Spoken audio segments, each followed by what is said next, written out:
Hello, salut à tous, bienvenue sur ma chaîne YouTube. Je m'appelle Gabriel, je suis ingénieur et architecte en conception de solutions d'intelligence artificielle.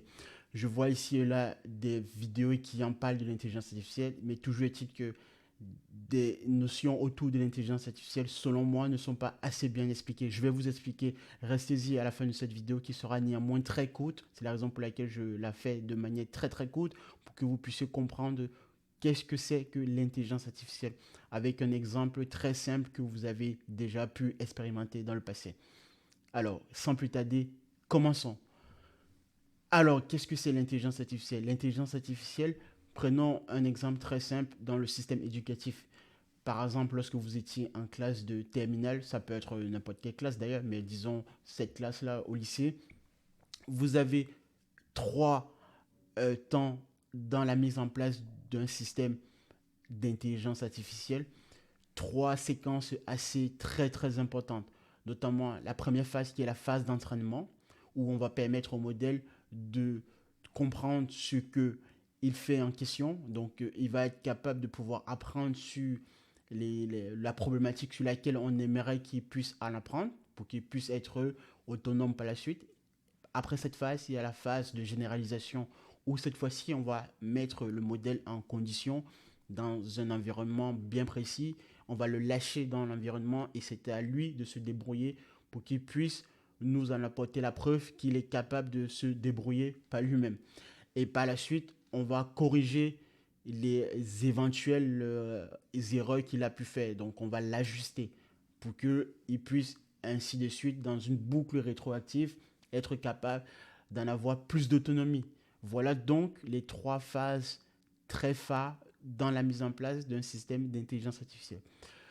L'exemple que je voudrais prendre avec vous, c'est par exemple lorsque vous étiez au lycée, durant la classe de terminale, vous avez tout le long de l'année pu faire des exercices, on va dire des contrôles maison. Ces contrôles faits à la maison étaient là pour vous permettre d'en apprendre sur la matière en question, si on prend donc les mathématiques comme exemple, de vous faire comprendre les nouvelles notions clés sur un chapitre en question. Après ces exercices, si vous avez pu les faire, vient la seconde phase où on va vous permettre de restituer vos connaissances apprises. Ces connaissances-là vont être restituées le jour de l'examen ou le jour du concours, par exemple, donc le jour du brevet ou le jour du bac, en l'occurrence.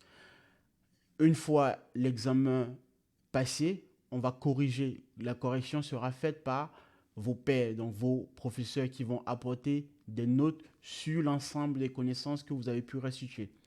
Et si, en général, vous n'atteignez pas le chiffre 20, donc disons que le contrôle est noté sur 20, vous avez donc une marge de manœuvre pour pouvoir progresser, pour que vous puissiez être expert ou très bon de manière performante dans la matière en question.